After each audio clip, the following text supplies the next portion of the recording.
Apa kabar kawan-kawan penikmat pertandingan catur? Kembali lagi dengan saya, pecatur pos ronda.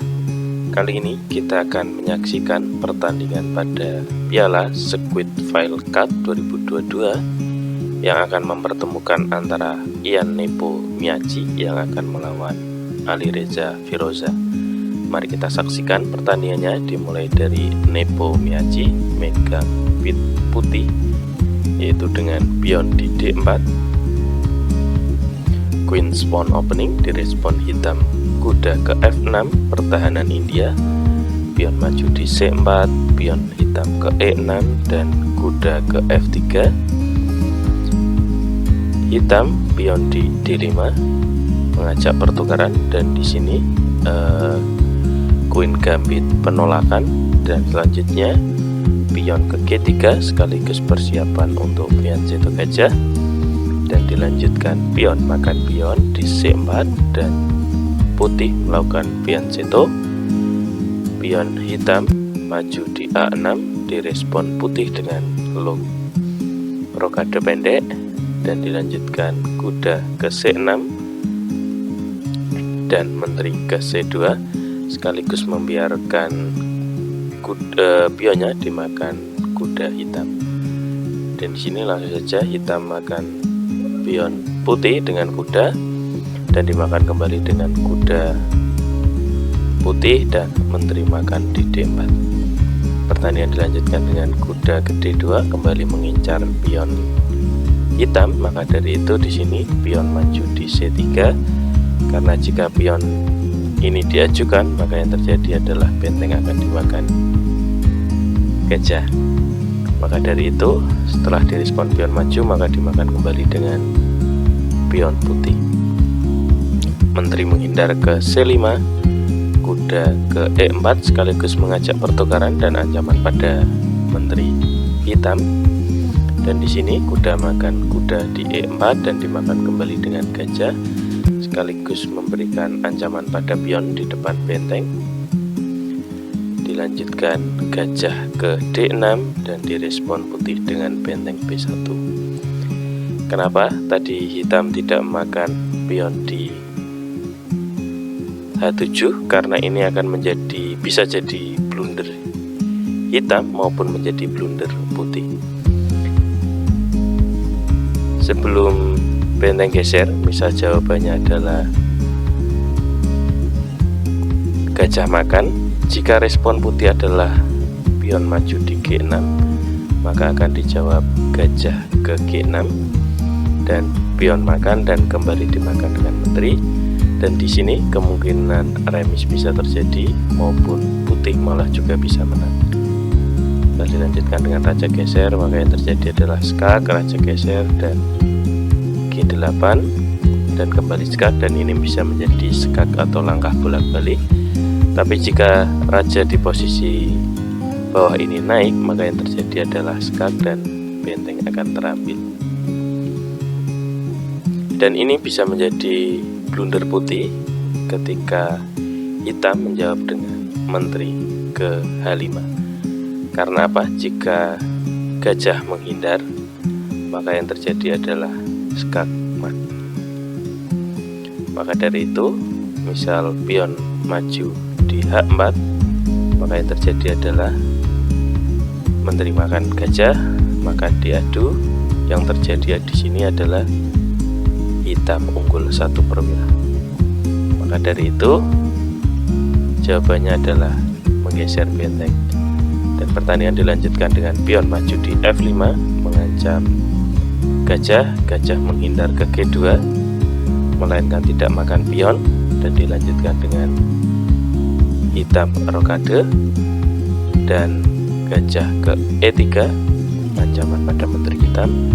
Dan di sini menteri menghindar ke A5 dan pion maju di C4 dan dilanjutkan pion hitam maju di F4 dan gajah ke D5 dan hitam mengajak pertukaran, dan di sini diantisipasi dengan menggeser menteri ke B2 sekaligus memperkuat posisi gajahnya, dan dilanjutkan gajah makan gajah dan dimakan kembali dengan menteri putih.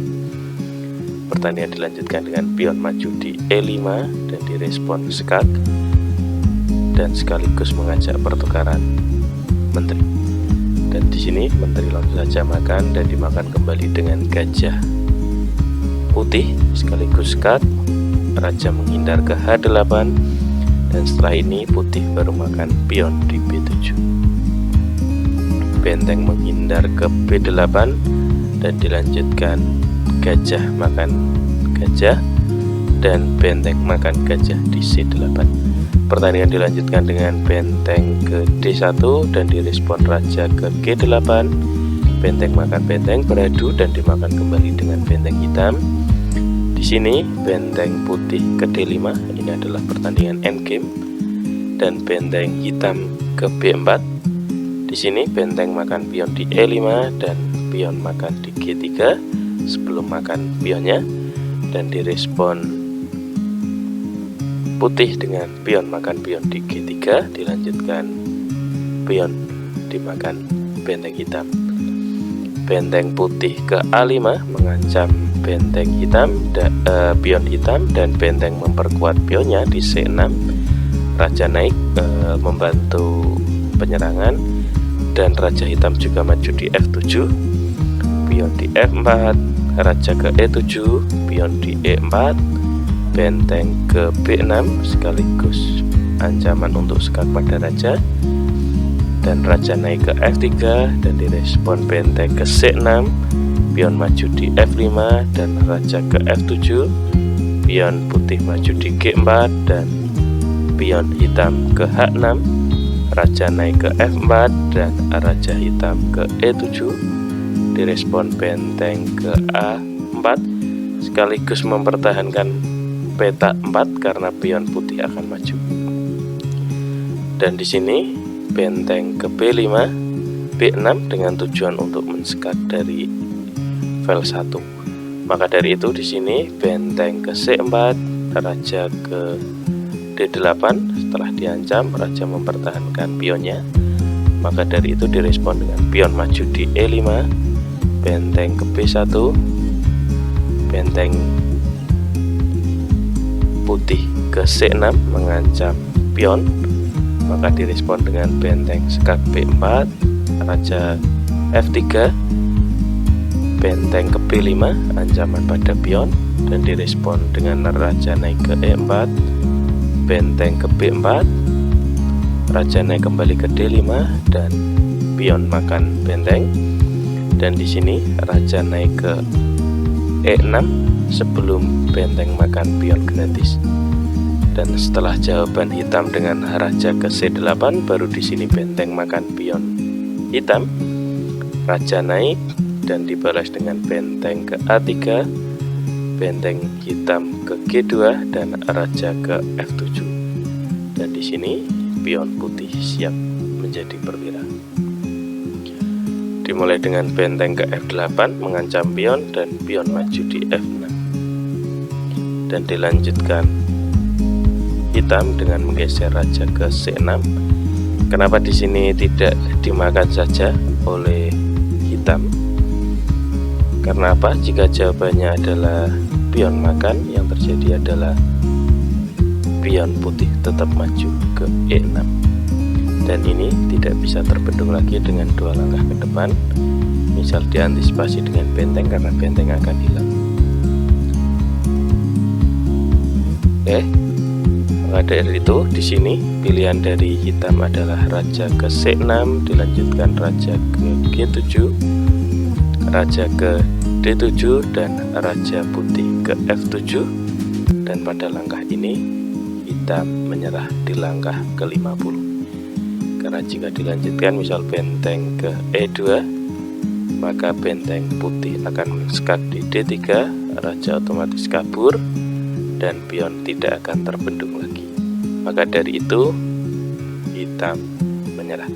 Oke, terima kasih teman-teman sudah menyaksikan pertandingan kali ini. Bisa di subscribe, share, like, dan komen. Terima kasih.